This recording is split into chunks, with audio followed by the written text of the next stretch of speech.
raamatu autori kõige suurem viga on see, et ta püüab kõik, mida ta teab, sinna raamatusse kirja panna, eks ole. Ja ma oleksin siis, kui ma oleks saanud oleks mu esimene raamat olnud, siis ma oleks kirjutanud kõik suved sinna. 4 suvest. Ja ma isegi päriselt mõtlesin. Ja siis ma hakkasin vaatama, et mida inimene suudab vastu võtta ja mis oleks nagu kihvt lugu.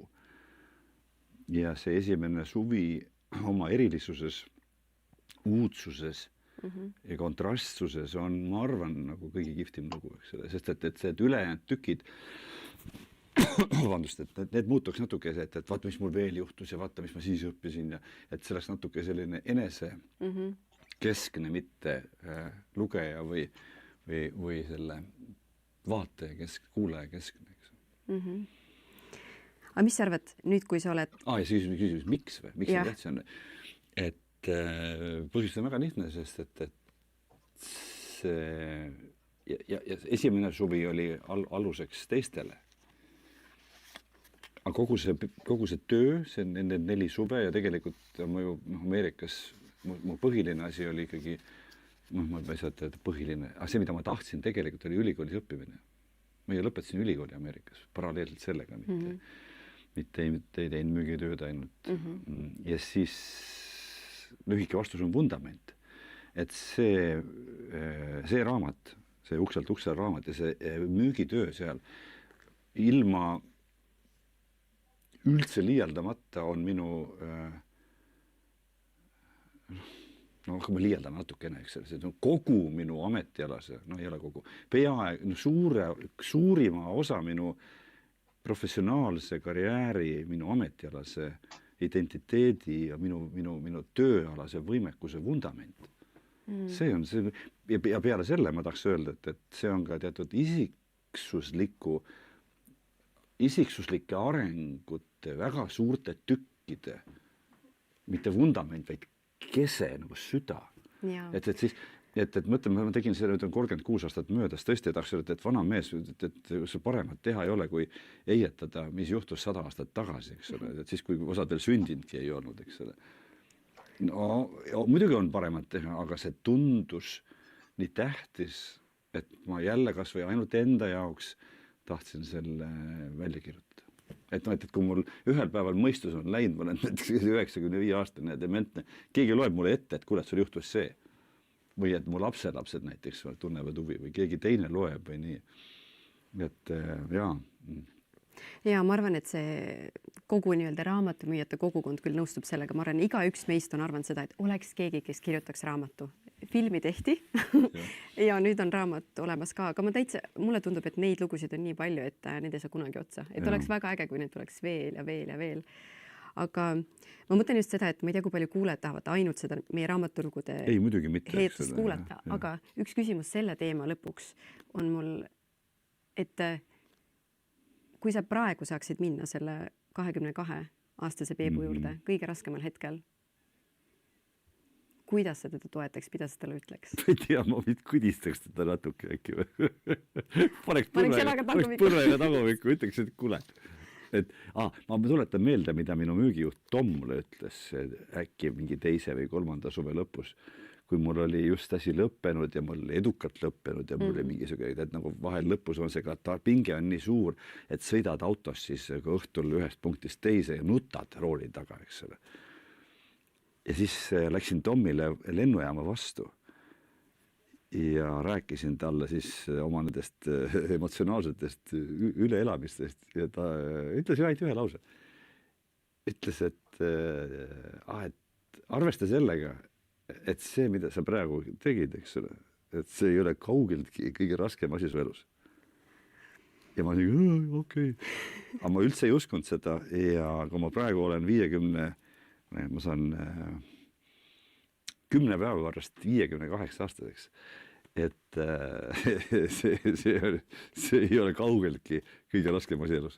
Et siis sellele noorele poisile ütleks, et kuule, sense of humor, et ära nuta, mille edasi, eks ole, et tee lõpuni ja katsu vaata, et väga kurvaks ei lähe, eks ole, ja et see ei ole kaugeltki mitte maailma lõpp. midagi sellist tahaks öelda, et kuidagi nagu sellise sõbraliku, mitte tögava, aga mingi sellise nagu kerge, siin on see kerguse moment mu meelest, eks ole, sellise kerge ütlemisega ütled, et kuule, davai, kütta edasi, eks ole, ära ohi, eks ole. Kuivatused, pisarad, ära. Nutta ära ja mine edasi, eks ole, vaata see kavaks nutma ei jää, eks ole, midagi sellist, eks ole, et davai, küll läheb, eks ole. Ja kui juures ma mäletan, et mulle öeldi seda küll ja küll, et see ei ole kõige raskem asi su elus. Küll toodi need näited, üldse ei usu selle 20-aastasele, et ei ole võimalik. Ja praegu mõtled, jah, et siiamaani on need raamatumüügi unenäod ka mul. Mingi korra aastas ikka tulevad välja. Ja tänast täna on jälle, et iga kord, kui ma heietan sellel teemal, siis mõni bookmare tuleb. See on see, mida ma nimetan neid. Ma käisin seal New Mexicos, ma käisin seda Breaking Bad filmi location'id ekskursiooni tegema, Walter White'i maja juures, eks ole, ja siis ma vaatasin neid tänavaid, saatsin Timo Reinule, saatsin videot, et vaataks seda maja. Ma peaksin praegu sinna uksele koputama minema, ma ei kujuta, et täiesti lõpp. Ja Timo ütles ja teis filosoofiliselt, et joo, sealt see kõik algas. Jaa, nii ilus lugu. Et hästi. Mõtlen, et ühe teemaplokina proovime sellele siis joone alla tõmmata, sest muidu muutub meie heitamise õhtuks. Ja, muidu meid rahvas kukub ära ja vaata üldse videot. Vaatame, mis meil järgmine küsimus oli ka. Et nüüd ma arvestan sellega ja nagu need küsimused, mis ma ette lugesin ka, et ma arvestan sellega, et väga palju kuulajaid on esiteks Peebu fänne, teiseks minu pere ja kolmandaks need, kes soovivad olla ettevõtjad või on ettevõtjad ja siis tunnevad, et kusagil midagi neid müügist takistab. Ja siis sellepärast me selle slaidi panimegi, et kui rääkida sellest, mis on positiivne, mis on hea, milles ma olen müügis hea, on ju, et siis mis on inimeste müügi supervõime, et kas see on supervõime, et ta saab 45 minutit ilma hingamata rääkida. Sul oli selle kohta oma lugu siin täitsa alguses. Ja mõni oskab rääkida nii hästi. Oskan nii hästi peitu minna, et kliendid mind üles ei leia. See Eesti tavaline agressiivne ootamine. Annan allahindlust enne, kui keegi küsibki. Oi, kui palju pakkumisi ma olen niimoodi saanud. Mõtlen müügile, aga alustan homme. Et ka täna on mul olnud vestlusid samal teemal. Nii et see meid praegu toetab. Kas see sinu mingi huumor või mis see on see veebikooli huumor selleks, et inimesed saaksid aru, et me hoolime ka meie vaatajatest, et püüame neid kaasata meie vestlusesse ka. Et ma meenutan, raamatu saab võita, Peebu raamatu kõikide nende vahel, kes siis täna osalevad. Ja teate, ma vist paari sõnaga ma mainin seda ka, et nagu ma mainisin, see müügikool alustab väga-väga varsti, et siis veebikoolil on väga palju erinevaid asju, mis nad teevad. Müügikool on üks asi, mis alustab suhteliselt kohe varsti. Mis see tähendab, on see, et on mitu nädalat oma ala eksperte, kes tulevad ja räägivad, põhimõtteliselt nagu teevad 2-3 tunnise töötoa mingil konkreetsel teemal. Nii et kui me räägime sellest, mis asi müük on, hea avalik esinemine, nagu sa ütlesid, on ju hea kõneoskus. Ma ütlesin, et hea suuline eneseväljendus. Jaa. Mida ma ikka õpin, mõtlen, ma olen 20 aasta olnud müügis nõus. Ühesõnaga, et sellel teemal räägime. Aga sinna tuleks öelda ka suhtlemisoskus sedapidi, et sellest heast eneseväljendusest veel tähtsam on küsimise ja kuulamise oskus, sest et müügi, milline on nagu müügi negatiivne stereotüüp. Mingi tüüp tuleb ja see number 1 siin, see väike pingviin on ju, see, kes räägib 45 minutit. Ja selles mõttes, et need, kes tõeliselt hästi müüvad, ja nagu öeldakse, kunagine klišee oli, et meil on nagu 2 kõrva ja 1 suu, et kasutame need proportsionaalselt. On ju, et 2 ühele, et 2 korda rohkem kuulad, kui räägid. Et see on väga hea juhis mu meelest, eks. Aga selleks, et kuulata, sa pead looma kontakti, sa pead saama teise inimese tahtma rääkida, sest et tüüpiline, eriti kui on väljakutse peale müük, no ta või müü mulle siis. Et klient paneb käed rinnal risti ja ütleb, et ta ei hakka müüma. Ja see on kõige lollim lõks, kuhu sisse hüpata. Siis sa lähed nagu põlema sellest ja hakkadki jahvatama ja räägid liiga palju. Räägid vale asja võib-olla. No aga Peep, nagu kuidas sa ütled, et ma mõtlen, et kõik need ettekujutused meil headest müügiinimestest, ma mõtlen mingisugune film on ju, äge film, mingisugune mees müüb mingisugused aktsiad telefoni teel, tõstab häält, tõstab pinget, sul on 2 minutit, et see tehing ära lukku lüüa, minu aktsiaid osta. Et nagu miks ei ole hea müük siis? See ei tööta lihtsalt. nagu Mati Alaver, kes ei ole täna veel väga populaarne nimi, eks ole, tavatses väga ilusti öelda, et tõe kriteerium on praktika. Kas töötab või ei tööta? Jah, nii et kui me räägime nagu müük, paneme vahele, ma ei tea, kas võrdusmärgi võrdub ettevõtlus või müük hõlmab ettevõtlust või ettevõtlus hõlmab müüki, et kuidas need omavahel sinu peas seostuvad? Ma mõtlen, et minu esimene, tähendab minu teine, siis ma olen alati öelnud, et minu esimene ja mingis mõttes nagu ainuke ettevõtlus on olnud koolitusäri ehk alguses müügikoolituste müümine, teostamine ja sellest raha saamine. Siis ma mõtlesin, siia tulles täna mõtlesin, et see pole päris täpne, sest minu esimene äri oli seesama liikuv raamatupood Ameerikas. Ühe mehefirma, füüsilisest isikust ettevõtja. Kõik kulud ise kanda. Kui sa, ja meid õpetati, eks ole, allaindlusi iga hinna eest vältima. Nõus. Ja neid sai väga harva tehtud, hindudele näiteks, eks ole. Kes oli taga niisugused nuiajad ja ma allaindlusi. Kas sa kujutad ette? Mu elu kõige esimene klient oli hindupere. Ja kas nuiama allaindlusti? Ei, ma ei pidanud tegema, aga lihtsalt see nagu selles mõttes see rikkus terve ülejäänud minu nagu ootused ära kõikide muude perede vastu, sest ma arvasin, et kõik on täpselt sama lahked ja lahedad, vaata, ja see kõik muu oli muidu see, millest sina räägid. Et siis pidi natuke ümber õppima. Aga just, et ettevõtlus, mis see ettevõtlus on, et selles on toode või teenus, ja teed seda üksinda või mitmekesi, eks ole, vahet ei ole, väiksel või suurel skaala, sul on mingi toode või teenus ja sul on mingid kliendid, kes siis võiksid seda kasutada või osta. Ja siis sul on mingid kulud, mis on sellega seotud. Ja siis, kui sa tead mingi hulga teatud hinna juures mingit mahtu, käivet, nii tükikäivet kui rahakäivet, eks ole, kui sa siis oskad seda müüa nii, et sa ei pea seda poole hinnaga ära andma. Ja siis sa oled ka kokkuhoidlik, ökonoomne, et hoiad, teed seda nagu madalate kuludega. Ja siis see, mis alles jääb, see on selle äri nii-öelda nagu otsene lõpptulemus, eks ole, see vahetu numbriline sissetulek või kasum, eks ole. Et müük ja ettevõtlus on selles mõttes nagu väga seotud ja ma tahaks öelda, et seda ettevõtlust, kus müüki tarvis ei lähe, seda on hirmus vähe. Et see on kas siis nagu niivõrd hea toode või ta on lihtsalt niivõrd nutikas turundus, mis tegelikult on ka ju mingis mõttes nagu müük, eks ole. Et me räägime rohkem siin sellisest näost näkku või telefonis või inimliku kontakti müügi pealt, et kui täna meil on internet sellisel kujul, nagu ta on, mida siis tol ajal nagu 10, 20, 30 aastat tagasi ei olnud, et siis sa pidid ainult niimoodi hakkama saama ja lootma, et äkki mingi reklaam seda toetab. Ja täna on siis see tööriist, aga ikkagi, kui on konkurents, kui on uus asi, kui on võõras toode, kui on võõras turg, siis loota ainult reklaami ja turunduse peale on minu meelest lühinägelik ja ka natukene arg.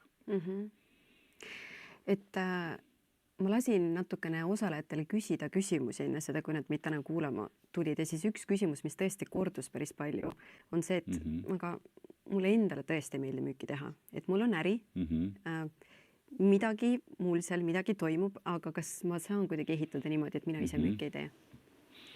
Tere! Kes küsis selle küsimuse? Mõttes päris mitu. Mina tahaks öelda sulle, et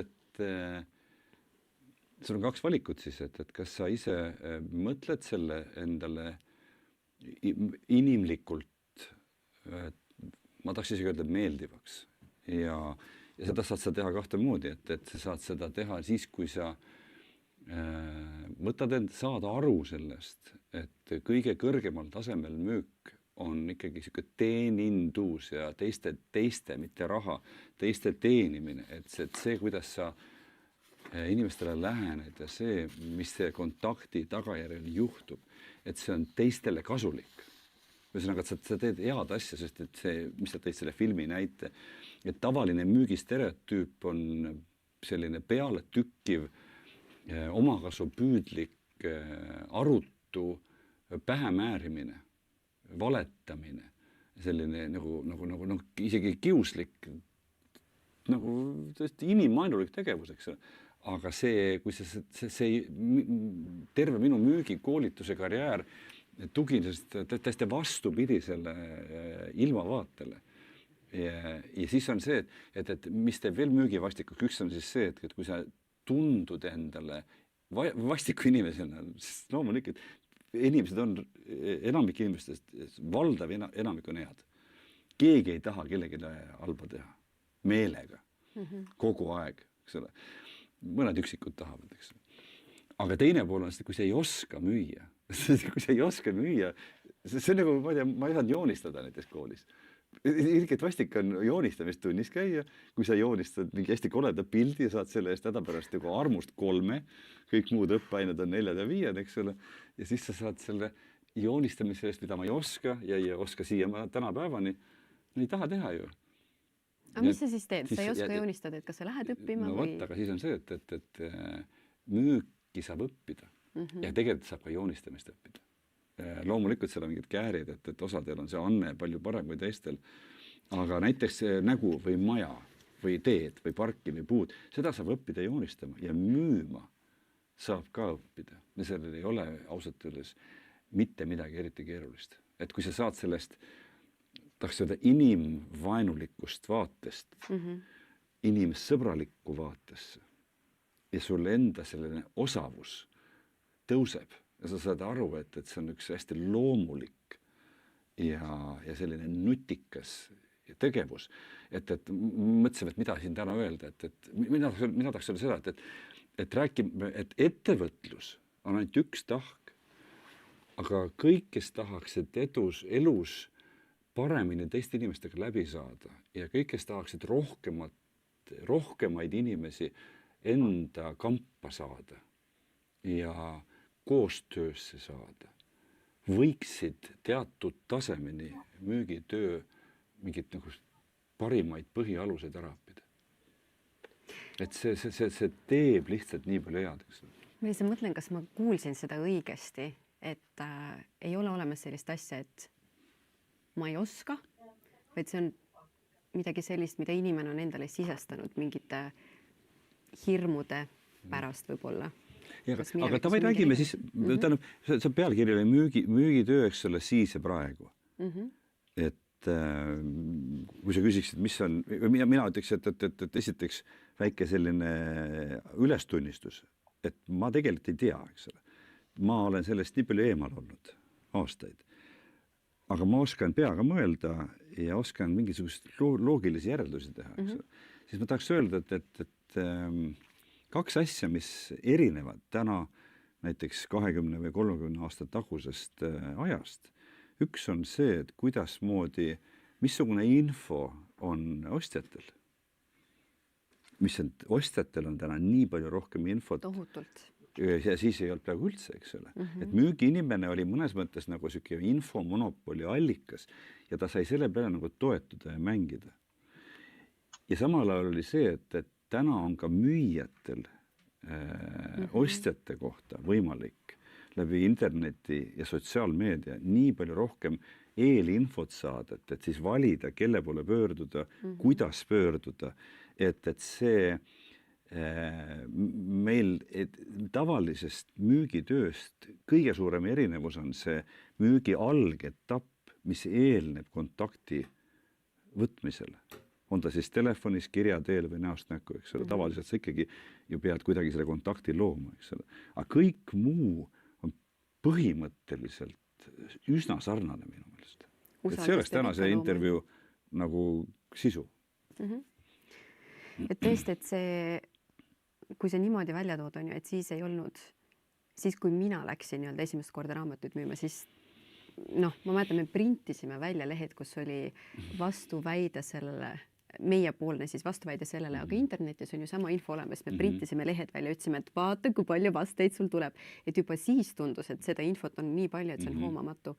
Tänapäeval kõikide nende tööriistadega seoses on ju, et kuidas sa kogu selle info seest leiad välja selle kitsama suuna, millega sa siis lähed selle kliendi juurde ja siis arvestades seda, et see klient on tõenäoliselt sinu kohta ka juba mingisugust eeltööd teinud. Ja, aga nüüd ma tahan sinna jõuda, kus see küsimus pihta hakkas, eks ole, et see jätame need eeltöö ja eelinfo kogumise välja. Mis asi müük on üldse, eks ole?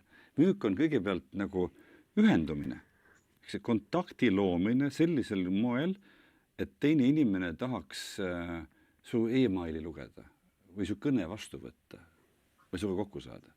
Et kui sellest barjäärist üle ei saa, müük on nagu selline tõkkejooks, sa pead iga järgmist tõkkest üle õppama. Et kui sa esimesest tõkkest üle ei saa, sa oled väljas mängust. Aga kust sa võtad selle julguse? Sest see toobki sinna nagu, aga ma isegi ei taha sinna tõkkejooksule minna, sest et aga mis siis, kui ta ütleb mulle ei? No nii ütleb ei, eks ole. Aga luba, ma räägin lõpuni veel, et see sama asi, mida sa tegelikult inimestele õpetad, eks, aga see, kui me, ja ma arvan, paljud, kes meist kuulavad, teavad seda täpselt, aga võib-olla ei oska seda nii täpselt sõnadesse panna, eks. Ja siis, kui see et ma proovin, et kui ma tükkideks lahti võtan, siis ma loodan, et see jätab kuulajale sulle müügist kuidagi lihtsustatuma ja vähem hirmutava mulje, eks ole. Et oletame, et sa oled juba sinna saanud kuidagi moodi jutule kontakti, eks ole. Siis on see sama eneseväljendus ja samas kuulamise oskus, et kuidas sa suudad teist inimest veenda, et tal on kasulik mulle, eks ole, et sul on kasulik mulle natuke endast rääkida. Et sul on kasulik olla minu vastu avatud ja usaldav, mitte selline skeptiline ja räägi mulle nüüd müü nüüd kuri, ära. Ja siis kuidas põhjendada, et ma tahan sinu vajaduste, eelistuste ja probleemide kohta teada selleks, et siis suuta seda, mis mul on, sulle paremini presenteerida. Ja kui ma olen seda siis suutnud siis nagu intelligentselt küsida, kuulata seda küsimuste abil, seda vestlust juhtida, siis ühel hetkel öelda, et ahaa, mulle tundub, et mul ikkagi on mõtet sulle rääkida, et me ei saa niisama kokku, eks. Et luba, ma räägin sulle, mis mul sulle pakkuda oleks. Ja siis sa nagu räägid selle loo ära, eks ole. Ja siis ühel hetkel tundub, et võiks rääkida juba, et aga mul on suge ettepanek sulle. Ja siis, kui läheb kliendil, tekib kõhklus või vastuvaide, kuidas sa sellise nagu skepsisega toime tuled? Kuidas ta ütleb, et ma ei usu sind. Ma lihtsalt ei usu sind, eks. Kuidas sa ilma solvumata ütled, et ahaa, räägi, miks sa ei usu mind, eks. Sellepärast ei usu. Ja kuidas sa julged uuesti pakkuda näiteks, ilma niimoodi, et mõjumata kleepuvalt või masendunult või meeleheitlikult või peale tükkivalt. Kuidas sa teed seda nii mõnusalt, et ta ütleb selle, ükskõik kas ta ostab või ei osta, et kellelgi ei jää sellest sita maitset suhu, eks ole. Kuidas sa seda teed, eks ole? Et kui need tükid panna tavaelu konteksti, võtame, et keegi, kes üldse müügitööga ei tegele, ta töötab näiteks, ma ei tea, personalijuhina või raamatupidajana või võib-olla nagu kaupluses ostujuhina. Kuidas sa oma kolleegidega, oma tarnijatega, oma klientidega, oma koostööpartneritega suhtled nii, et nad tahavad suga mängida. Nad tahavad suga ausalt mängida ja sind võrdväärse partnerina ausalt mängu võtta. See on nii lihtsad ülekanded sellesse, eks. Ja kui sa seda asja niimoodi tükeldad ära, ma kunagi ise müügikoolituse, meil oli müügikoolituse kaustas, see nimi oli nõuandlik müük, oli definitsioon, mis asi on müük. Müük oli, kui ma tuletan meelde, vabatahtlike ja teadlike kokkulepete jada. Siis põhimõtteliselt nagu, et saame kokku, räägi mulle endast, davai, ma räägin sulle endast, mul on sulle ettepanek, vaidleme natuke, eks ole, ma teen sulle uue ettepaneku, maksmine käib nii, eks, ja iga kord sa küsid, et kas tohib liigume edasi sammuks, eks ole. Lihtsalt see oli nii hea. Ja mille tagajärjeks on see, et klient saab tema vajadustele kas siis täpselt või võimalikult täpselt vastava lahenduse, et tema saab, mis tema tahab mõistliku hinnaga. Ja et kõik võidavad. Ja tema tunneb, et ta ostab ise. Ja seda ka, eks ole, jah. Aga saad sa mulle korrata seda definitsiooni? See on lihtsalt nii hea. Jaa, ma pole seda 25 aastat öelnud, eks ole. See tuli kusagilt südamest. teadlike ja vabatahtlike kokkulepete jada nagu läbi müügiprotsessi sammude, eks ole, mille käigus ostja saab, klient saab lahenduse või teenuse või toote, mis täpselt või võimalikult täpselt ja loodetavasti, eks ole, mõistliku hinnaga, eriti selle väärtusega võrreldes, mis klient saab selle lahenduse, mis talle kõige paremini sobib. Kõikidest teistest lahendustega võrreldes. No fantastiline. No ma panenudki juurde praegu siin. Et teadlike ja vabatahtlike kokkulepete jada. Ja, et me ei tõmba kellelegi mütsi pähe, vaid me räägime, mis me teeme siin, saad aru. Ma seletan sulle ära, mida ma teen. Ma näitan sulle kogu aeg kaart, mis mäng käib siin. Ma põhjendan iga oma liigutust. Ja ma küsin su käest luba, et kas me tohime edasi minna. Niimoodi käib müük. Ja niimoodi sa võtadki enda pealt selle pinge maha. Täiesti, jah. Et ma ei tule sulle rääkima, ma ei tule sulle pähe. Et sa ei ole mingisugune kuritropp, kes teistele halba tahab, vaid sa ainult see on nagu naiste ja meestevaheline suhtlus. Et palun tantsule, eks. Ma tohin sind põsele suudelda, eks. Ilus. Ja nii edasi, eks. Et igal pool. See võib-olla vastabki ära minu sellise järgmise küsimuse, et kui me nagu räägime ühelt poolt, et need on jada, need on sammud, et mida ma kuulen jälle oma klientidelt, tõenäoliselt siin kuuled ka päris paljud, et aga ma ei taha olla manipulatiivne. Tohi olla. Aga kus see, nagu, aga ma ju juhendan sind läbi nende sammude. Aga ma näitan sulle neid, mis ma teen, eks. See manipulatsioon on siis, kui ma teen sulle midagi varjatud kujul ja nagu enda kasu püüdlikult su vastu. Panen sind tegema midagi, mis sulle on halb, saad aru, see on manipulatsioon.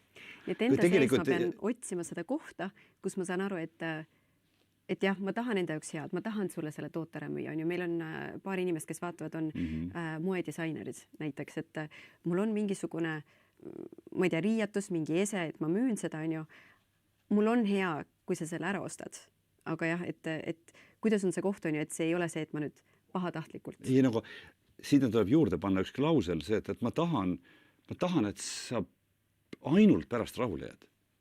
Ilus.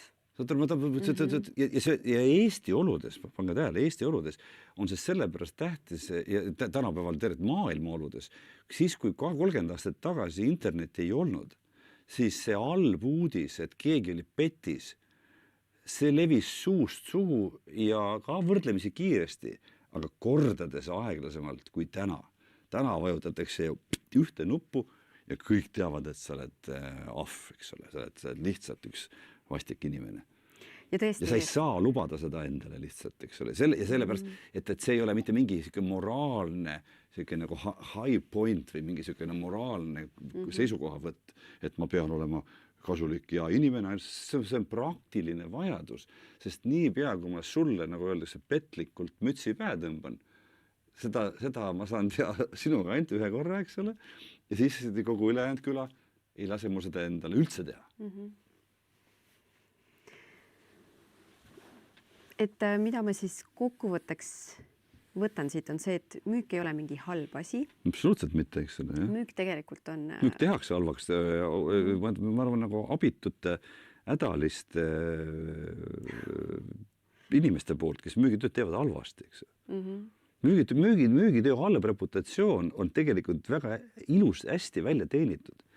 Üle maailma läbi ajaloo, ma arvan, aastad tuhandeid. Ma just mõtlen, et mida ma ise olen öelnud, on see, et mulle tegelikult väga meeldib, kui mulle tehakse müüki hästi. Muidugi. Ja see hästi tegemine, et mida see tähendab? Kas sul on tehtud, kas sul on olnud kogemust, et kus sa tundsid, et vau, et ma ei tea isegi, kas sa tahtsid seda toodet, ei tahtnud, aga sa tundsid, et sinu peale tehti need nagu müügiprotsessi etapid näiteks või et see oli tõesti õnnelikum peale asja ostmist. Aga ma ei räägi sinu autost praegu. Mul on sellepärast halb, et Eestis, ma arvan, võib-olla noored ei tea, aga kes on nooremad ja satke vanemad, need nagu teavad mind. Ja mul oli tükk aega telefoninumber salastatud näiteks. Ma olen saanud, ma arvan, 30 aasta jooksul 10 müügikõnet telefoni peale. Ja üldiselt, kui keegi teeb nagu räpakalt, siis ma katkestan ta. Ja kui keegi teeb seda hästi, siis ma plaksutan selle peale ja mul on näiteks üks inimene, kes töötab Euronixis, Indrek Sillaste, kes nendest toodetest teab. Mõtle, kui palju on Euronixis tooteid. Ta teab kõikidest toodetest praktiliselt kõike. Mõtle, kui suur ressurss see on, et ma ei pea ise seda kodutööd tegema ja ta vastab enamikele nendest kriteeriumitest, mida me siin räägime, eks. Mõtle, kui kihvt on see, et teda ma alati kiidanud, et on 20 aastat tõstnud esile, eks. Kas see on see inimene, kes müüs sulle kunagi tolmuimeja?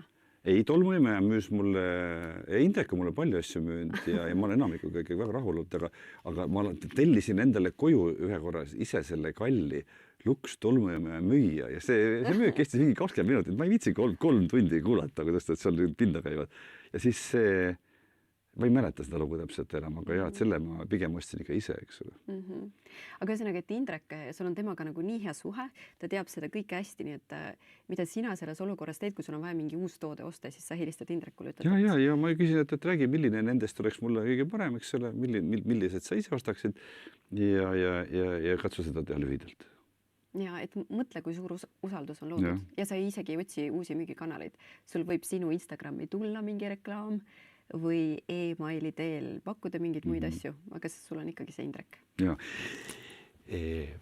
Mul on kõik olemas, mul ei ole vaja midagi, ma olen ostnud endale kvaliteetseid kallid asju, eks ole, mis kestavad ja mida ei pea välja vahetama. Teate, kui tore, kui ostma ja kodu on sul olemas. Mõtleme, mis me kõik sulle ette siin loeme, mis on. No hästi, kaasame meie. Aga ütlen ja ei ütle mis, aga ütlen, et ostsin endale üks uue auto. Müüsin 2 autot ära, ostsin ühe vastu ja läksin ise, ostsin selle, nagu läksin poodi, palun mulle see põmm, eks ole. Ja oli müüdud. 2 päeva väristasin põlve ja siis läksin ära. Ai, kui palju tahaks olla, ma arvan, samas olukorras. Lihtsalt lähed poodi ja ütled, et nüüd palun. Olgu. No vaatame, mis meil see küsimus on siin. Jah, väga hästi läheb meie teemaga kokku. Mis on su lemmikvabandused müügiga mitte tegeleda? Tegelikult ma loen need ette, aga siis ma kohe küsin su käest, Peep, ka. Et lemmikvabandused mitte teha müüki on veebsait ei ole valmis, koduleht või toode, et tegelikult seda väga palju asju, mis ei ole valmis on, neid on tohutult.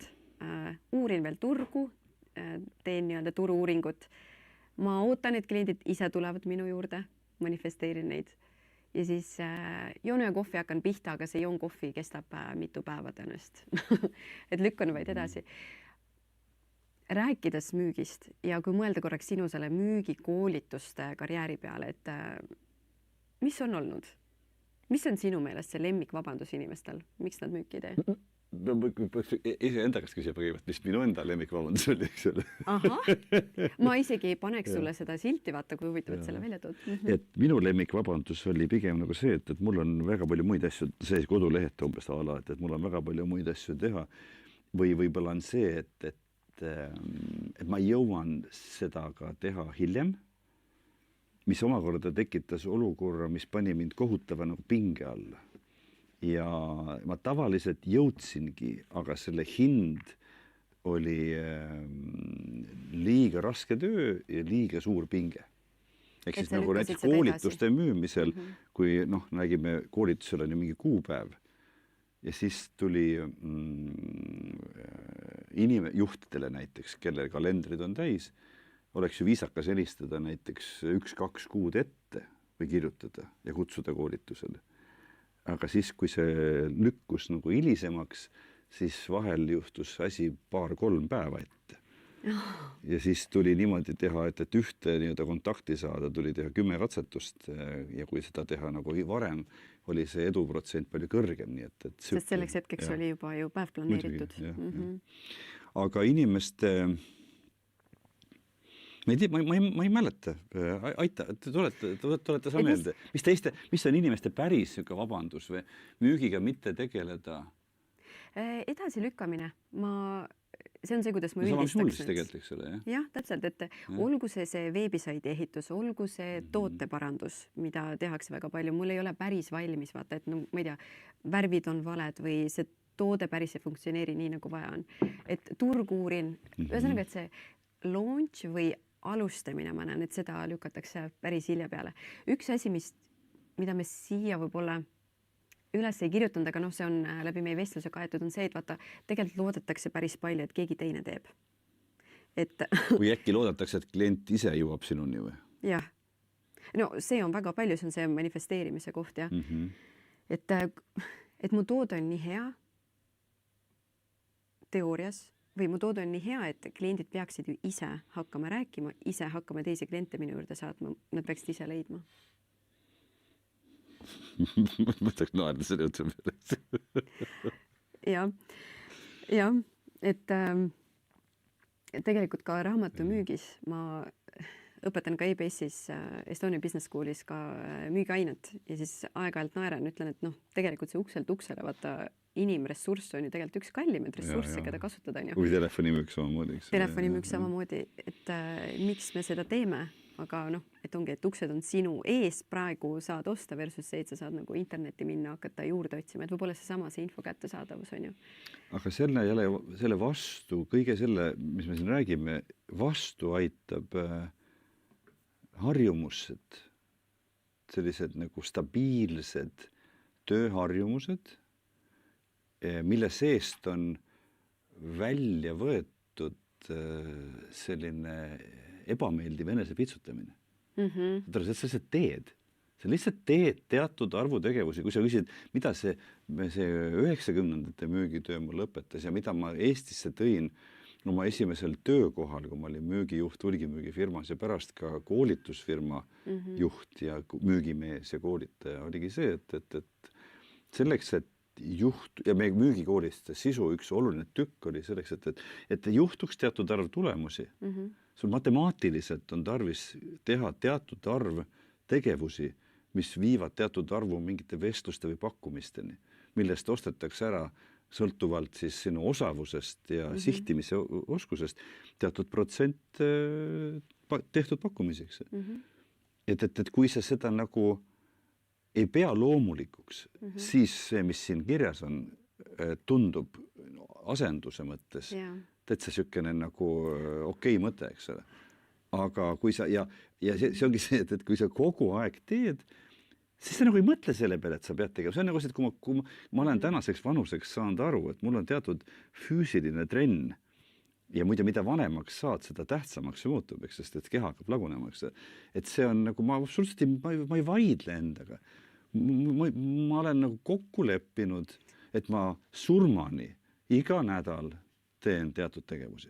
Sest nagu oleks ma praegu müügimees, siis ma oleks kokku leppinud endaga, et ma karjääri lõpuni iga nädal teen näiteks, ma ei tea, 5 kohtumist või näiteks 100 kõnet, eks.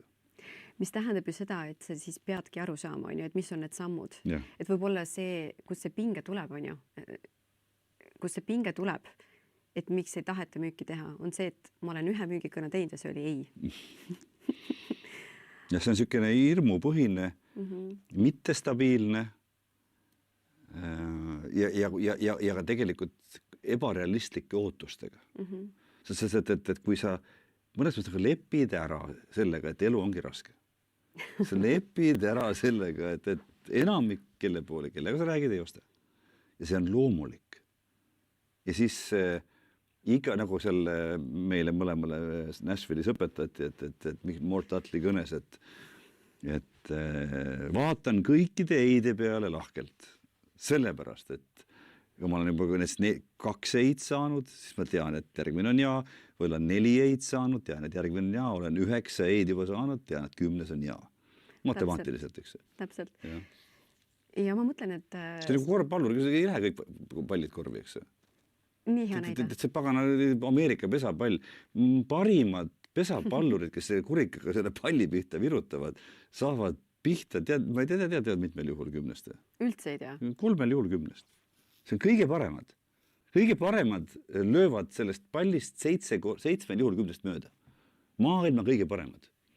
Seda siis hakkavad nutma, kui nad mööda löövad. Muidugi sülitavad sinna ja on vihased, eks ole.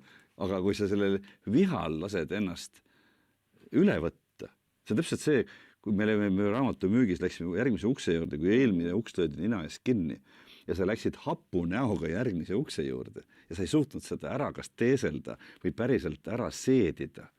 ja minna nagu avatud südamega uuesti, siis see Apu nägu tingis kindlamini järgmise ei. Mulle tennist mängid või mängi? Mängin. Ja mulle endal juba käivadki peast ma mängisin ka kuidagi aga halvasti, ma ei oska hästi mängida tennist ja ma alati ütlen sõpradele naljaga pooleks, et kui on liiga hea enesehinnang, siis mine mängi tennist endast parema tüübiga veits, eks ole. Ja tennis on selles mõttes kihvt mäng, et nii kui sa hakkad enda peale nagu solvuma või teise peale vihastama, enamikel inimestel läheb mäng halvemaks. Või kui sa muutud liiga enesekindlaks. Seda ka, eks. Ma just eile ütlesin oma trennikaaslastele, et mul hakkas serv välja tulema. No mis arvates järgmiseks? Ja tahad ilgi paugu panna, eks ole. Aga tead naljakas, et nüüd mitukümmend aastat hiljem ma saan aru, et miks meil nii palju sportlikke näiteid oli raamatumüügis. Sest oli jah, tõesti, et 10 servist 3 läheb sisse, peaasi, et see õige läheks sisse, et see oleks õige. Ma vaatan sporti väga vähe, aga ma vaatan iga aasta 1-2 tennisemängu ära, eks ole, kõige kõrgema tasemel. Viimane oli nüüd Austraalia lahtised, eks ole. Ja ongi, vaata kui palju need esimesi serve võrku lõid, eks ole. Maailma parimad mängid, eks ole. Jah. Nüüd ühesõnaga see müük on lihtsalt arusaamine. Ühest kõnest ei piisa, ühest vestlusest ei piisa ja nagu, et see kokkuleppe, mida sa endaga teed, on see, et kui sa nagu saad aru, et mis on need sammud, mis sul on vaja ära teha, selleks, et jõuda siis, ma ei tea, järgmise sammuni, järgmise vestluseni, kontaktini, et siis on juba lihtsam teha, on ju, sest et see, mida sa endaga kokku lepid, ei ole see, et ma nüüd müün ära 3 jopet. Vaid, sa teed ära X tegevusi ja ma arvan, kõige tähtsam, et solvuda ei tohi. Sa ei tohi solvuda, sa ei tohi nukraks jääda. Pead selle nagu endast maha raputama edasi minema, eks. Aga kelle peale solvuda? Eks kõik kliendi peale näiteks, eks. Vaata kui vastik tüüp nagu ei ostnud, eks. Lubas ei ostnud. Ei mida? Andis vihje. Jälle meeste ja naiste suhted tulevad mängu. Ta tantsis minuga, eks ole. Riigutas ennast niimoodi kuidagi. Siis läks koju. Aga ta ju ütles, et ta tuleb tagasi. Ja. Ei, neid lubadusi müügis tõesti tehakse ju päris palju. On ju, et ja kui sina oled see inimene, kes nagu võtab sellest lubadusest kinni, kui et jah, see oli peaaegu käes. Ta ju lubas, et ta saatsin tšeki välja, aga ma panen äkki jälle hindluse, et siis äkki ostab. Aga tegelikult jah. Ja, nii et mõtlen, mulle ikkagi meeldib see mõte, et seesama mõte, mis sa välja tõid, et see, mis müüki teeb vähem hirmsaks, on see, et kui sa saad aru, sinu töö ei ole peale suruda, sinu töö on teha see protsess kliendile võimalikult lihtsaks ja sinu töö, sa tegelikult ütlesid seda mõni aeg tagasi ka, on aidata kliendil kindlaks teha, kas ta ostab või ei osta. Aidata tal saada talle kõige paremini istuv ülikond. See, mis teda kõige paremini rõõmsaks teeb pärast. Aga kui see ei ole minu ülikond? Siis sa võid proovida talle enda ülikonda ju ära surada, aga on suur tõenäosus, et see teeb rohkem kahju kõigile kui kasu. See rõõm on üürike. Mulle kunagi, ma tegin ülikoolis 92. aastal sukeldumise load ja siis kuidagi, ma ei mäleta, kust ja ma tegin seal Bostoni lahes selle eksami ja veetemperatuur oli 2 kraadi.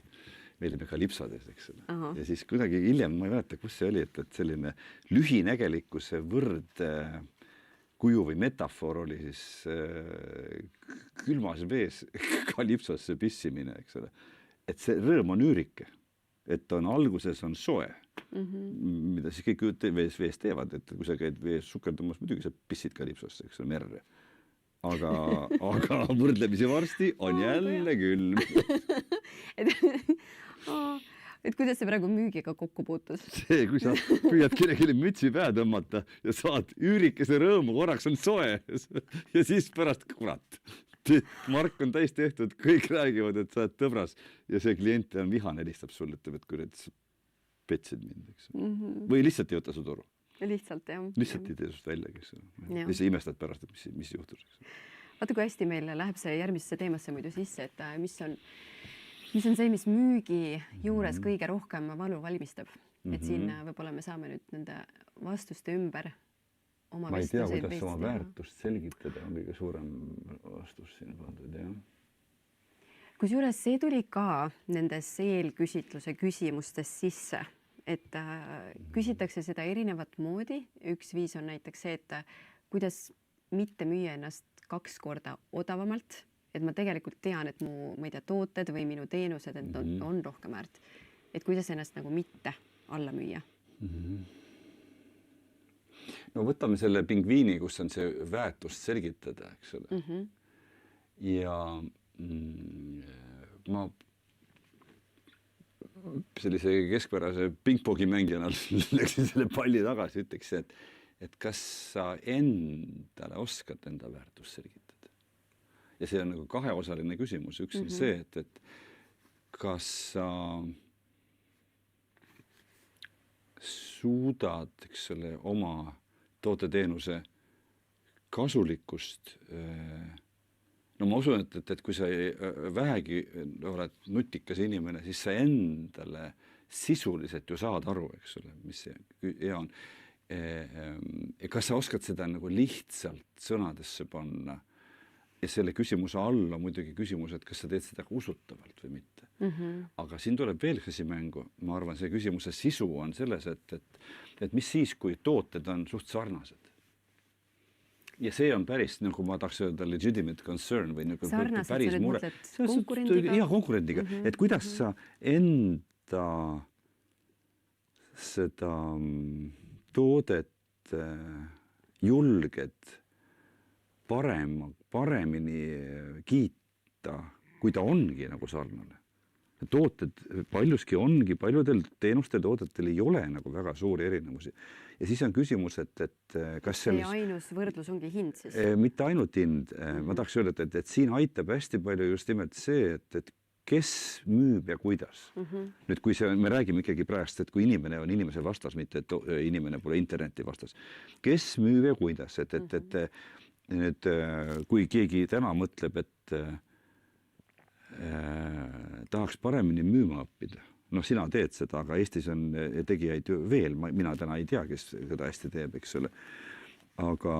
Veebikoolist tulevad. See on müügikoolist tulevad. Täpselt. Aga ütleme, kui näiteks oletame, et kui keegi inimestest tahaks kutsuda endale kontorisse 3 müügikoolitajat müüma enda toodet, näiteks on ju.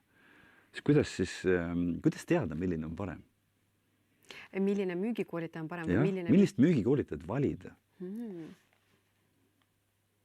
Mulle meeldis müügikoolitusi müües kliendile öelda sellist lauset, et pange hästi tähele, mis siin juhtuma hakkab praegu. Sest et see, mis siin praegu juhtub, on tasuta näidis sellele, mismoodi ma teie inimesi või sind hiljem koolitama hakkan. Et ühesõnaga, ja siis kui nüüd mõelda müügi peale, kui osta aitamise peale, siis tasuks öelda endale ja kliendile midagi sellist, et minuga tasub kokku saada. Kas ainult selle pärast, et siis nagu suuta ükskõik kelle toodet targemini valida. Et ma püüan olla ostumüügiprotsessis nii osav partner ja nii kasulik partner, et siis sa lõpuks ükskõik kellelt sa ostad, sa saad endale parima lahenduse. Ja ma loomulikult loodan, et see on minu oma, aga kui ma eksin ja sa valid kellegi teise, siis ma sinu peale ei solvu. No, siin on 2 asja, mida ma kuulen. Ostu teekond või müügiprotsess kliendi jaoks. Ja teiseks mõnusa sellise ostuõhkkonna tekitamine. Ja. Ja sa pead päriselt suutma või vähemalt proovima seda lubadust täita. Et kui me räägime, üks oli kuskil oli, et kuidas müügivestlust alustada, siin peaks olema kirjas veel see, et kuidas jutule pääseda. Sest et sa ei saa müügivestlust alustada, kui sa jutule ei saa. Jah. No, on ju. Et kuidas sa, ja mida sa lubad, sa pead kuidagi lubama teisele, et ta ütleks, et hea küll, et ma olen nõus suruga aega veetma. Nüüd on need samad poisid, tüdrukud, kes seal kaubanduskeskustes täna on nagu müügile nii head kui halba nimetegevus Eestis, eks. Kuidas saada see inimene, kes niigi juba tahab sealt nagu teeselda, et ta on telefoniga räägib ja minna teisest uksest mööda, eks. Kuidas sa saata korraks peatuma ja nagu vabatahtlikult sulle tähelepanu andma? See on ometi kunst, eks. Sa pead midagi ütlema talle, midagi lubama talle, sa pead kuidagi olema, et see ei tunduks hirmutav ja vastik. Kas oskad siin juures veel selle väikse nüansi juurde tuua, sest me tõesti, et see on see müügikeskus, see on see telefon, see on see, ma ei tea, ukselt uksele, aga no tänapäeval on ju email, LinkedIn, Messenger, et nagu, kas oled märganud seal, et kas seal on samamoodi tegelikult need olulised või noh, jälle mul ai teeb kõik ette taha ära, paneb mulle teksti kokku. Ma pean nüüd natuke improviseerima, sest et ma ju ei tea, et mulle keegi ei müü midagi ja mina kellegi ei müü. Sinu email ei tule siis... Ja midagi on, aga ma üldiselt, et kui ma ei ole seda tellinud, siis ma ei pööra selle tähelepanu. Aga see on ikkagi teatud mingisugune... üks asi on veel, üks on see selline, kuidas ma ütlen, täpsus, lihtsus, inimlik meeldivus. Aga siinkohal tuleb mängu ka teine katse. No täna just oma sõbrale rääkisin, kui oluline on teine katse. Muidugi. Ma toon ühe ma räägin ühed loo, mida ma rääkisin sõbrale täna. Et tehti üks sotsioloogiline eksperiment. Et kuidas inimene saab oma tahtmist. Et kuidas on võimalik, kui on sul firmas koridori peal koopiamasin, vanasti tehti koopiaid, mida kas täna väga tehakse koopiaid, eks ole, paberkoopiaid mingist dokumentist. Tõesti, koopia, seda ma ei ole ammu teinud. Ja siis oli nii, et erinevad osakondade töötajad käisid seal koridori peal oma paberitest koopiaid tegemas, eks ole. Ja siis keegi, see eksperimendi osaleja püüdis vahele trügida. See on nagu lennujaamas check-in letis näiteks niimoodi või kaupluses. Mul on kiire. Sabas. Mul on kiirem kui sinul, kes sa seisad siin järjekorras. Tal kästi öelda 3 erinevat asja ja siis mõõdeti mitmel protsendil vahele lasti. Umbes 50% lasti vahele, kui inimene püüdis vahele trügida kuidagi moodi niimoodi. Aga 50%? Lihtsalt see, et sa proovid.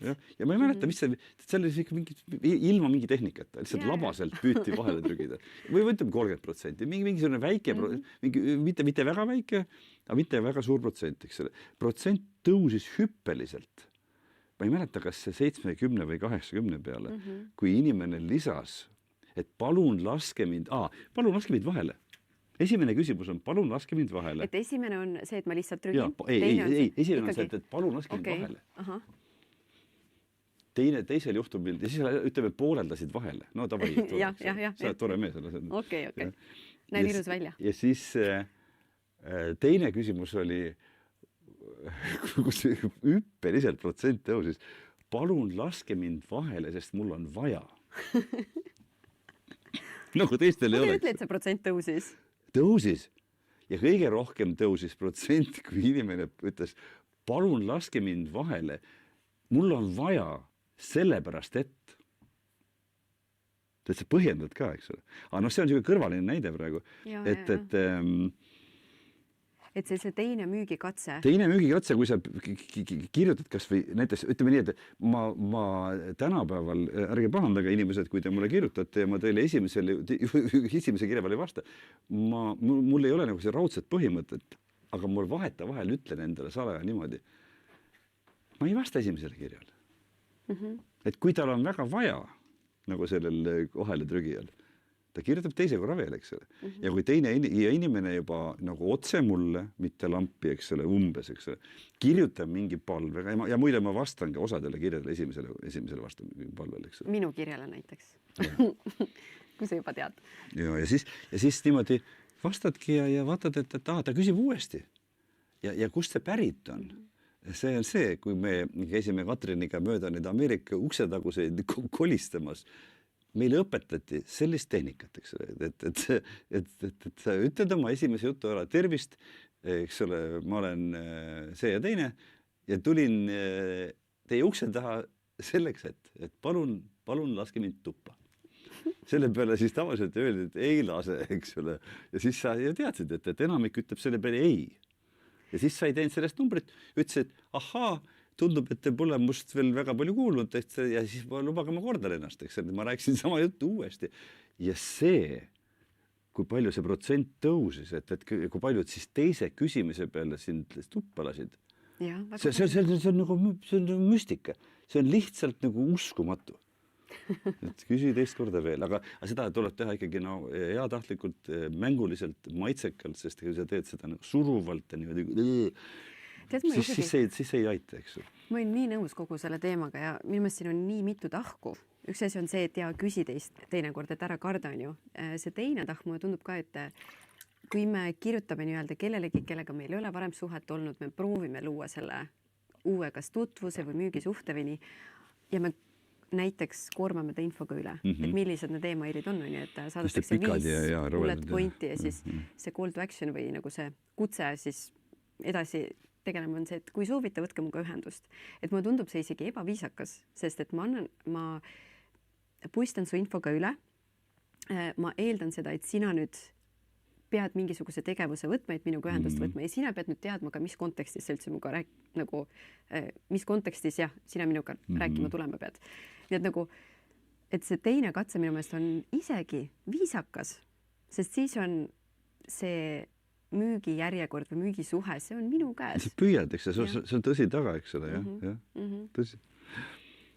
Hea meeldetuletus, sest enamik müügiinimesi, keda ma treenin, et enamik ütlevad, et no ma ju helistasin, ma ju proovisin, et ju siis ta helistab tagasi, aga see kõnedega täna niikuinii on ju seesama teema, et ma ei tea, kas helistab see pakikuller, kas helistab see Bolt Food Delivery. Kulleri kõnet tuleb vastu võtta, muidu jääd pakist ilma, eks ole. Ja siis nende seas sina pead eristuma oma hea müügikõnega, ütlema, et ma ei ole ei kuller, aga ma helistan sulle müügikõnega. No kui sa helistad, mina helistan, siiamaani helistan ja minu meelest mina olen eluaeg müünud, nüüd ma pole tükk aega müünud, aga mul absoluutselt ei olnud nagu, sest ikkagi vastumeelsus väike oli, aga mulle tundub, et üks asi, mida siin meil kirjas ei ole, et see, et inimestel on häbi. Inimestel on häbi ja hirm ja see on nii suur pärssiv tegur ja sellest tuleb üle saada. Võt kas häbi või see, et see viimane siin, see pingviin, nagu sa neid nimetad ja mis need on ju, ma kardan olla peale tükkiv. Et võt ei tea, et kas inimene ajab enda jaoks segamini, need kaks asja, et mis see siis nagu on, mis mind takistab, on ju. Lähme tagasi selle müügi definitsiooni juurde. Me tahame, et klient saaks hea asja. Ja siis on see, et kui sa pöördud kirjalikult või suuliselt, eks ole, sa pead kuidagi midagi lubama talle. Sa pead püüdma öelda, et sellest, et ta sulle tähelepanu pöörab, võib talle kasu tõusta. Et see kontakt on potentsiaalselt kasulik. Ja see tundub nagu mingi selline natuke nagu rumal isegi öelda, aga ma tahaks öelda, et seda mitte öelda on rumal. Seda mitte öelda? Et sellest meie vestlusest loodetavasti tõuseb sulle kasu, mitte mulle. Seda on raske öelda. Seda on raske öelda. Ja tegelikult see läheb ju tagasi selle enese väärtustamise juurde, on ju, et kas sa tegelikult usud oma tootesse, oma teenusesse, et sa tõesti oled, Aga teeme siis kiire müügikoolituse. Mida öelda? Mida me ütlesime? Kui me helistasime klientidele, kellele me ettevõtte omanikele või müügijuhtidele müüsime müügikoolitust, ma ütlesin umbes niimoodi, et Katrin, et mu nimi on Peep Vain, eks ole, helistan sellest firmast ja helistan ettepaneku kokku saada. Ja kokku saada selleks, et näha, me teeme neid asju, meil on sellised kliendid, eks ole, et näha, kas ja kuidas võiks meist teile kasu olla. Sõnad nii ütlesime. Kas ja kuidas võiks meist teile kasu olla. Väga ilus. Ja nüüd ma panen ennast sinna meie müüja, meie kuulaja kingadesse, on ju, et mida ta tegelikult enamasti kuuleb. Selles mõttes, et tõesti Eestis telefonikõnesid teha on minu meelest imeline. Ma olen nii paljudes riikides ise teinud telefonimüüki, on ju, et Eesti on lihtsalt tõesti inimesed on viisakad, nad kuulavad su laused lõpuni ära. No kui sa suudad mulje jätta, et sa ei ole see skämmer, on ju, kes ma ei tea, kust riigist helistab. Aga ikka tuleb vastuväide. On ju, et sa ütled, ja ma ütlen, et tead, et Peep, praegu ei ole hea ajastus, meil on eelarvelukus või meil on eelarvelukus, aga räägime äkki sügisel. Ja selle peale ma ütleksin, et minugi poolest. Sest et ma tahan, et see oleks vabatahtlik ja teadlik kokkulepete jada ja kui sa ei ole ainuke klient, kellele ma võiksin müüa, siis ma võin vabalt öelda, mis on oluline täpsustus, jah. Et teeme sügisel, muidugi loomulikult, eks. Jah, ei, ma võib-olla proovin ühe korra veel sujuvalt öelda, et me võiksime kokku saada sellegi poolest praegu, isegi siis, kui teil see eelarve on sügiseks, sest et me saame vaadata, äkki meil pole sügisel üldse mõtet rääkidagi millestki.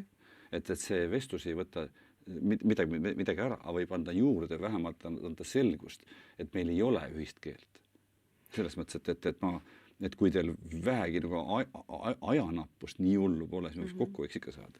Nõus. Ja see ongi see teine katse in practice. Ja nagu sa näed, ma ei tule midagi ära võtma. Ja ma ise mõtlen ka, et vaata, kui mulle midagi müüakse on ja teinekord ka, et sa teed oma kõige parema müügipitchi, olgu see e-mailis, olgu see telefonivestluses, aga kui ma hetkel söön lõunat näiteks ja lõpetan oma, ma ei tea, SMS-i oma mehele. Tohi segada inimest, eks ole. Jah, aga mu mõte ongi see, et vaata, et lihtsalt see, et see inimene tuua sinuga kaasa korraks samal lehele, et see kontroll võiks olla minu kui müügiinimese käes. Ja tõepoolest, kui sa tabad teist talle reaalselt nagu halval ajal, siis nagu, kui sa tahad punkte võita ja päriselt nagu jutule saada, taguda ruttu välja ja proovi veidi hiljem mõistlikumal ajal. Kui sa nagu annad teisele ruumi, siis enamik inimesi vastavad sellele positiivselt. Sa suurendad oma šanssi mitte pealetükkivusega, selle asemel, et püüda iga hinna eest praegu. Ja see on ju see agressiivne müük, vot see on see, mida me ei taha teha. Täpselt. Et nagu, jah, ma mõtlen, et kui rääkides ülikondadest, et minu taust on see, et ma olen müünud ülikondi rahvusvaheliselt ja siis tõesti, et mingi hetk, et ma olen teinud 1000 telefonikõnesid, et mõni hetk ma tõesti sain aru, et praegu see inimene ei ole vastavas olukorras, et minuga rääkida, et see ei ole mingi täpselt, et sa ikkagi kuuled seda häält, sest ma saan aru, et ta nagu ehmatab ära, äkki mõni klient telefon kajab nagu kirikus, aga kirikus ei ole, eks. Ja siis ma isegi ei, nagu, siis ma tõesti isegi ei lõpeta oma vestlust, on ju, ütlen tšau, helistan teine kord. Ja siis mitte kunagi, jah. Et toredad hetked. Nii, ma ei tea, kuidas oma väärtust selgitada. Mul puudub selge müügisüsteem ja ma kardan olla pealetükkiv, et see on need kõige suuremad vastused praegu, mis meil on olnud, on ju. Ma kardan olla pealetükkiv. Tundub, et see on see, millest me tegelikult räägime siin kõige rohkem, et mul oleks häbi või et nagu, kui ma tahan, et sinul oleks hea. Ma panen need kaks asja kokku, et mul puudub müügisüsteem ja oskus, et kui ma ei oska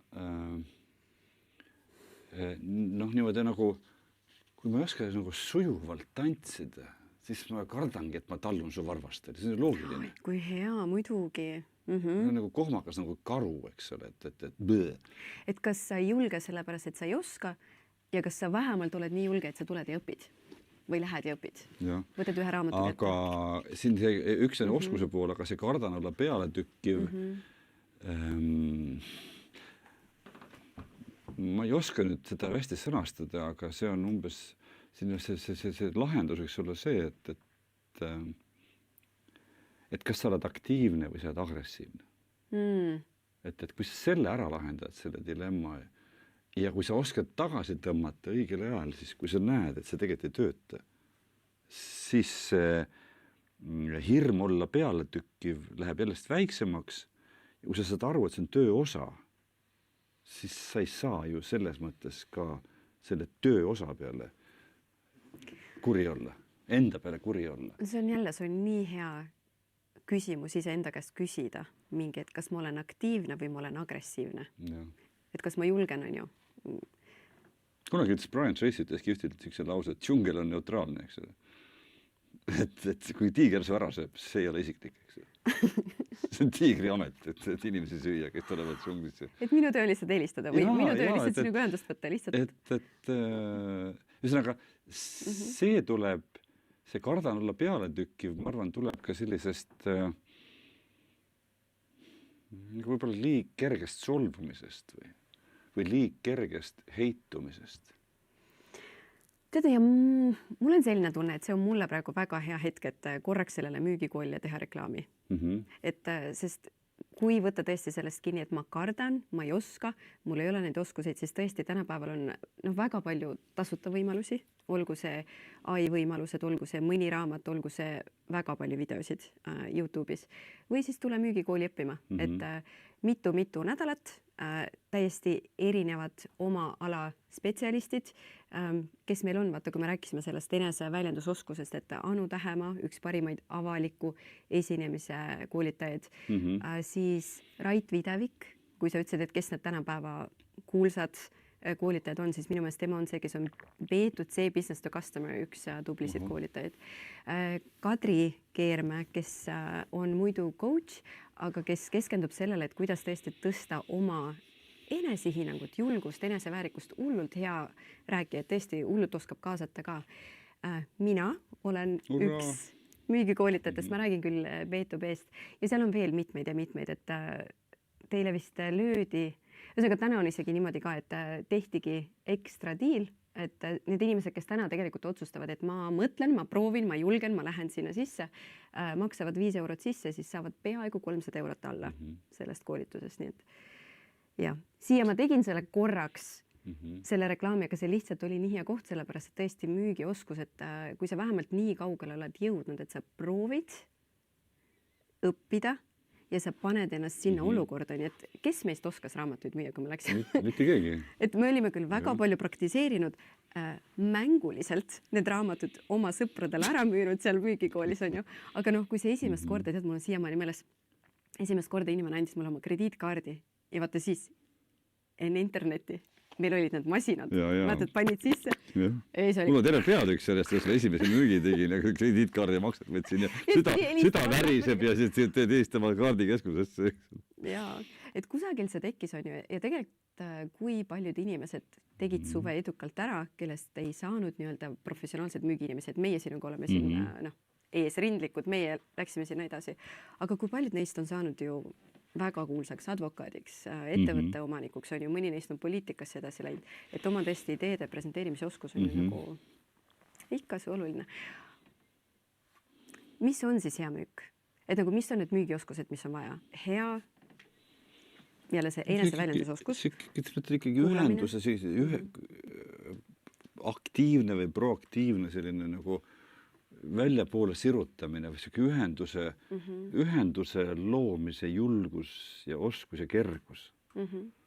See on üks asi, eks ole. Ja see, et sa lihtsustamine, et sa suudad ka ettevalmistatud teksti ja koha peal sündivat nagu siduda kokku, et siis võimalikult kaasahaaravalt ja usaldust tekitavalt, arusaadavalt ja veenvalt midagi öelda. Aga sellest veel tähtsam on küsida häid küsimusi, et teine inimene panna ennast avama, et siis kokku sobitada see, mis sul on ja tal vaja on, kui see sobib, eks ole. Ja julgeda öelda, et see ma arvan, et on hea, see on hea mõte, et see on sulle hea mõte. Ma soovitan, et ma pakun sulle seda toodet selle hinnaga sellistel tingimustel. Ja kui me räägime nüüd müügi koolitustest, siis võiks laias laastus jagada müügikoolitused isegi veel, ma arvan, ma ei tea, kas tänapäeval kahte. Üks on see, kes ma püüan sind kuidagi ära väänata. Ma püüan sind ära close'ida. Või teine on see, et ma teen teatud tegevusi enne nii, et see otsusele jõudmine seda, ei tule päris iseenesest, aga ta tuleb nagu kuidagi mängleva kergusega. Ta tuleb nagu inimlikult ja loomulikult. Meie müügikoolituste kõige, kas ma ütlen, levinum nagu müügi ettepaneku tegemise tehnika oli lihtne ettepanek osta. Palun osta. Ei, mu ettepanek on selles mõttes, et oligi selline sõna. Jaa, ma teen teile ettepaneku, eks. Kuulge, minu ettepanek mitte ma ei püüa sulle kuidagi nagu püüad mingite kavalustega mütsi pähe tõmmata. Mingi kuradi vigurdada suga. Aga sa pead ise aru saama, hakka nüüd ostma. Ja ma ei ole ka nagu selline agressiivne ootamine, et nagu, et vaimselt võlun sind, et osta ise. Ei, et mõtlen, et kuule, et sa ütlesid, et sul on seda vaja. Sa ütlesid, et sulle sobib see. Mul on siin see maksab nii palju, selle saab kätte tol ajal. Minu ettepanek on see, et selle võiks ära teha. Ja kui ma mõtlen selle peale, et mis see erinevus on 90-ndad versus praegu on ju, et just see koht, et kui me räägime nõuandlikust müügist, et meil on tõesti väga palju infot ja vahepeal selle kohta on juba nüüd uusi raamatuid ja uusi framework'e kirjutatud raamistikke, et inimesel ongi juba liiga palju infot. Liiga palju. Et, ja isegi kui ta läheb veel sinna Gemini'sse, ChatGPT-sse, küsib sealt veel lisainfot, ikka ta ju annab sulle, no kui sa vaata seda ühelt poolt ja teiselt poolt, et sul on vaja seda müügiinimest sinna vastu, kes lihtsalt aitaks sul otsusele jõuda, et kumma ma siis valin. Mina olen oma ChatGPT ära adresseerinud, et mingit ülesannete jaoks. Ta teeb nagu see hea müügiinimene. Ma teen sulle lihtsaks. Mina arvan, et selles olukorras peaksid tegema seda, eks ole. Et lihtsalt no bullshit, cut to the chase, nii nagu sa oled alati palunud, eks ole, ilma ilustamata, põmm, eks ole. Mul on niisugune robot, eks ole. Sinu enda keeles. Minu ettepanek sulle, Peep, on. Ei, no päriselt, eks ole. Ja ma räägin, minu hobi on nagu audiofiilia, eks ole, see hiiv-fielid ja enik, eks ole, mingid juhtmed, kõlarid, võimendid ja niimoodi. Ja siis seal ütlebki, et kuule, ära jama, ära aja, et keeruliseks, eks ole. Let's cut to the chase. See on hea mõte, eks ole. Proovi seda. Ja, et kui me räägime on ju müük, ettevõtlus, hakkame juba siia viimasesse osasse jõudma. Ja kui inimene vaata, kes kuulab ja ütleb nagu, no mul ei lähe. No ma olen proovinud. Mul ei lähe, et mul ei lähe ei äri, mul ei lähe ei müük. Et mis on see koht, kus ma pean teadma, et kas ma nagu surun edasi või lasen lahti? Seda on küll keeruline, seda peaks individuaalselt vaatama, aga no kui ikkagi tükk aega üldse ei tule. Või ütleme, no, ma ütlesin ennem selle müügi definitsiooni juurde, mis puudutab ka isiklikke suhteid, mis puudutab ka päriselt ostmisi, eks. Et elus võiksid asjad tulla mõistliku hinnaga, mitte ebamõistliku hinnaga. Et kui see kõik, mis sa saad, ei tule üldse või tuleb ebamõistliku hinnaga, ka töö mõttes või äri mõttes, siis sa ei saa seda endale lubada pikalt. Et siin tuleb nagu, kuidas keegi nagu on harjunud punnitama. Ma ütleks, et see on, osadel on haigus liiga ruttu alla anda, ja teistel on haigus, ja ma toon ka ütlen, inimlikes suhetes, liiga kaua kinni hoida. Et ühesõnaga nagu, või näiteks, noh, ma ei tea, nagu juhid on hoidnud tööl inimesi selgelt liiga kaua. Inimesed ise on olnud ettevõtetes tööl selgelt liiga kaua, eks ole. Selle asemel, et ära minna. Nüüd ongi see, kui see, minu üks haigus on olnud see liiga pikk nagu kinnihoidmine, sest see raamatumüük õpetas, et never quit, ära kunagi katkesta, tee alati lõpuni ära. Aga elus on olukordi, kus peab ütlema, et ei, aitab küll, eks ole. Nii et siin tohal mina ütleks, et tasub eksida selle mitte katkestamise poole, aga kusagil tuleb teha vahe sisse, et see ei ole mulle, seda ma ei taha, seda ma ei suuda teha, ei tohi seda teha. Ma lahkun. Kas tead, Peep, ma arvan, seda lugu ma ei ole sulle rääkinud, aga ma arvan, et see oli peale minu võib-olla esimest, võib-olla teist suve. Ja siis sa tulid meile rääkima, kui see väga kuulus vilistlane, kes on käinud raamatuid müümas. Ja ma tõesti olen kasvatatud sellises vaimus, no selles mõttes läbi kogu selle raamatumüügi kogemuse, et never quit, et ära mitte kunagi pooleli jätta. Ja sa tulid tookord sellise nagu sõnumiga, sa ütlesidki niimoodi, et kuulge, teie kõik siin kindlasti järgmine aasta raamatuid minema ei peaks. Et palun vaadake endale otse, ise endale sisse ja otsustage, et kas see on see asi, kas te lähete enda pärast oma asju, ma ei tea, nagu oma unistusi taga ajama või on see kellegi teise unistus, mille te proovite teoks teha. Et noh, tol hetkel siis meie juhid on ju.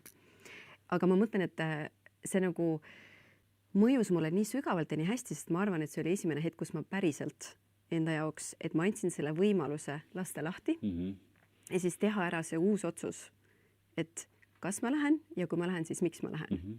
Nii et seesama et mis asi on see mõistlik hind kellegi jaoks on ju, see on igaühe see on erinev, jah. Individuaalne. See ei saa ühest vastust anda minu meelest.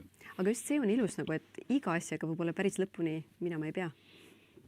Jah, see majanduses on või äris on selline raamatupidamises, finantsides on selline termin nagu uppunud kulu, sunk cost. Ma olen juba teinud investeeringuid, ma olen juba pannud aega, jõupingutust ja raha sinna sisse.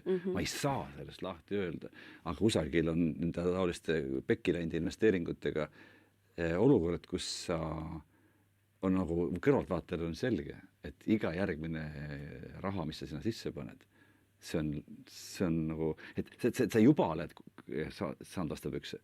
Ei tohi olla nagu õigustus saada veelgi rohkem vastapükse, kuigi sa tahaks kaitsta tehtud investeeringut. See ongi selle uppunud kulu kaitsmine, eks, et kusagil. Ja seda on nagu reaalajas võrdlemisi keeruline nagu endal mõista. The dots will connect in the end, et need lõpus kunagi pärast need retrospektiivselt. Kõige suurem tarkus on tagantjärgi tarkus, eks ole. Ja, aga mul on õnneks Peep. Vahepeal lihtsalt paned sellesse õigesse perspektiivi, et nüüd vaata. Ja, tead, ma arvan, et me hakkame tasapisi kokku siduma ja siis meil on see viimane, et need, kes meil on jäänud, kas paarsada, paarkümmend, ei, tead, need on need, kes osalevad. Need on need, kes tahavad raamatut võita. Et kui ta mind ja järelevaatajad ka, eks ole, on ju. Ja loodame, et meil liiga lõbus ei ole siin olnud, et loodame, et teil on lõbus olnud. Et Peep, sinu autogrammiga raamatu saab, on ju? Ja, et ühesõnaga, et need, kes vastavad, on ju, korvpallurid ei saa ka kõiki palle korvi. Ühesõnaga, et selle raamatu loosime välja ilma selle sildita, et see on minu enda raamat, mille ma sain Peebu enda käest. Et mis oli see kõige suurem hetk, seal võib-olla tekib 1-2 vestluse punkti, aga meil hakkavad minu meelest sõnad otsa saama, nagu headel müügiinimestel ikka. Kuulata tahaks rohkem kui rääkida.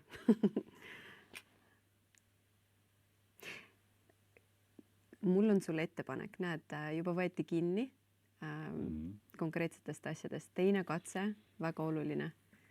Tuleb endale asja eesmärk selgeks teha, siis oskad ka väärtust selgitada. No, et keegi on väga selle helistamise teksti juba kirja pannud, see on väga hea, eks.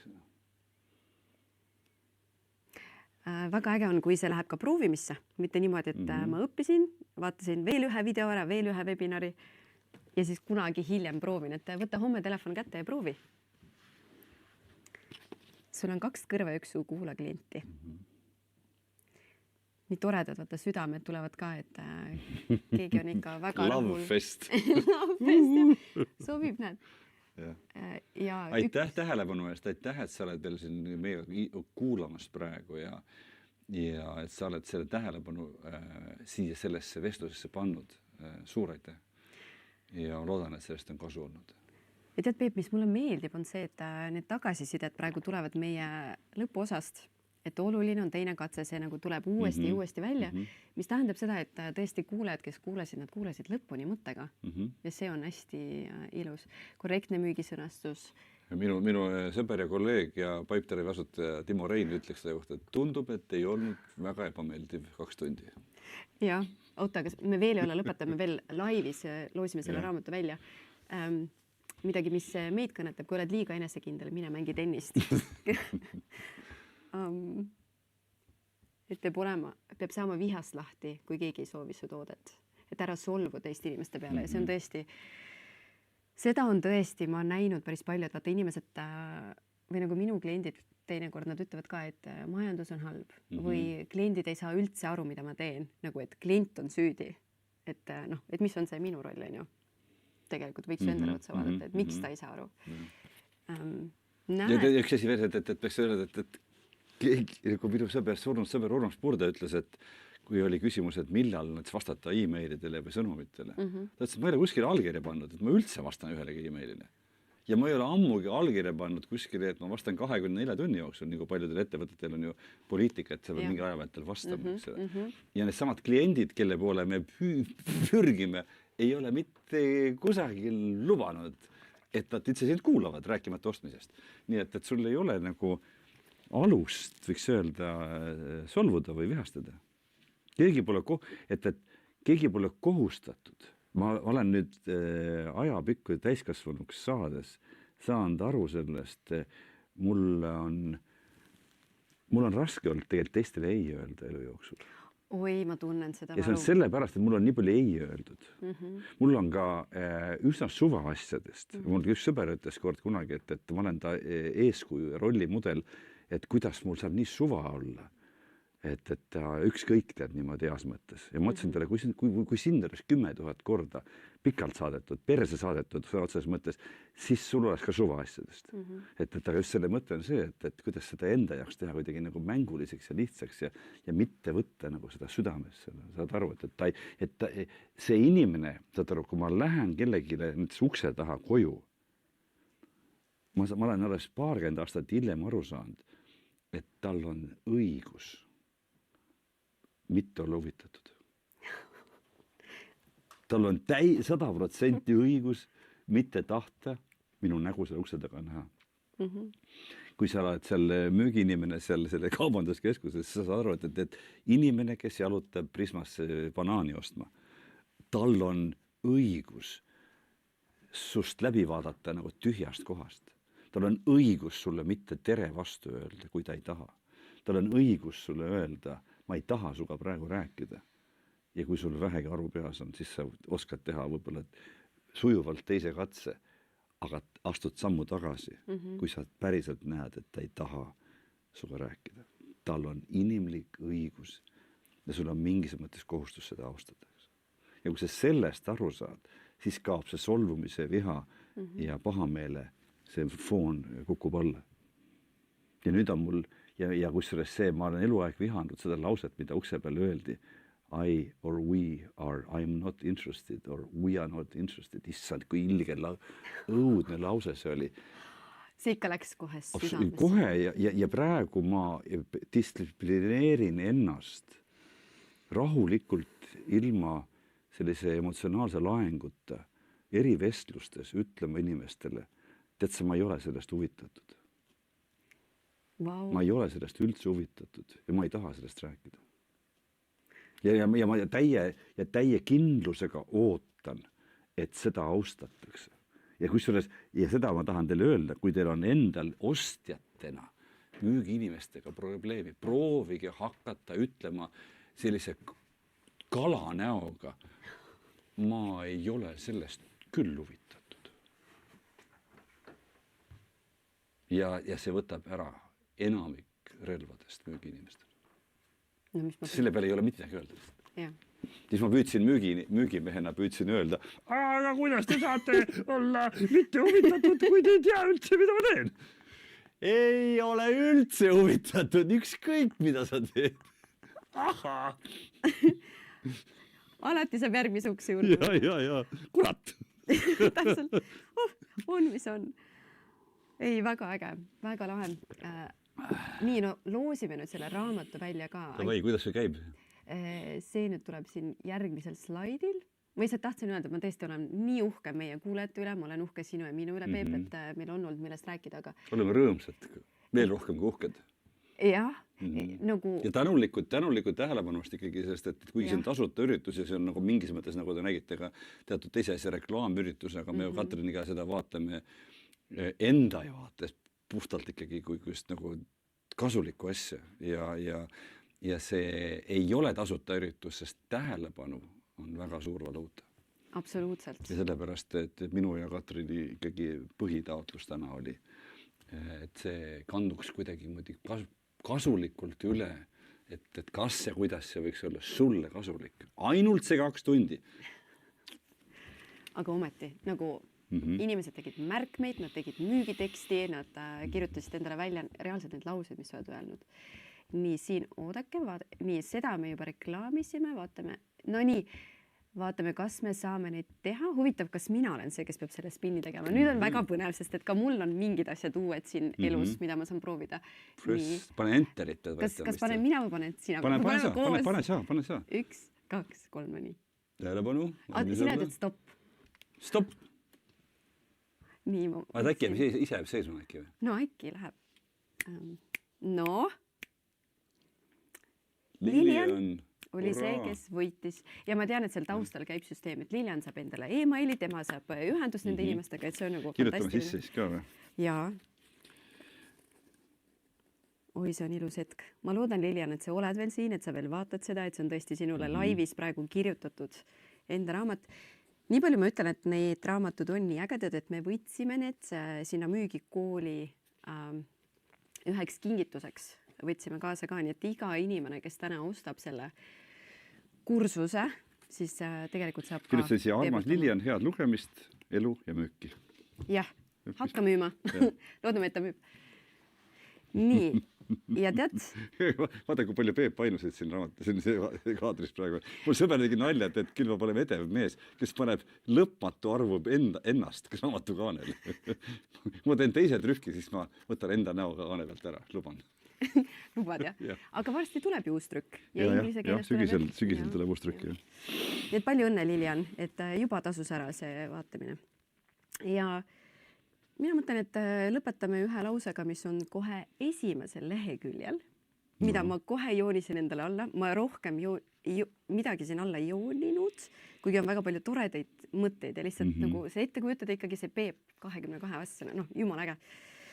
Aga lõpetan selle lausega. Oma unistusi tasub usaldada.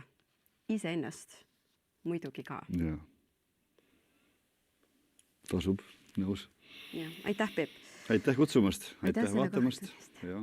Ja, kõigile head elu, head müüki, head mitte solvumist. Jah, ja peaasi, et katsetate ja tõesti proovite neid asju, millest me täna rääkisime, mis te meile kirja panite, et need tagasisided, need tekstid, olgu see üks asi, mida proovid, võib-olla toob kliendi, võib-olla ei too, aga sa tunned, et sa ise liigud edasi. Ja, aitäh. Aitäh, head õhtut.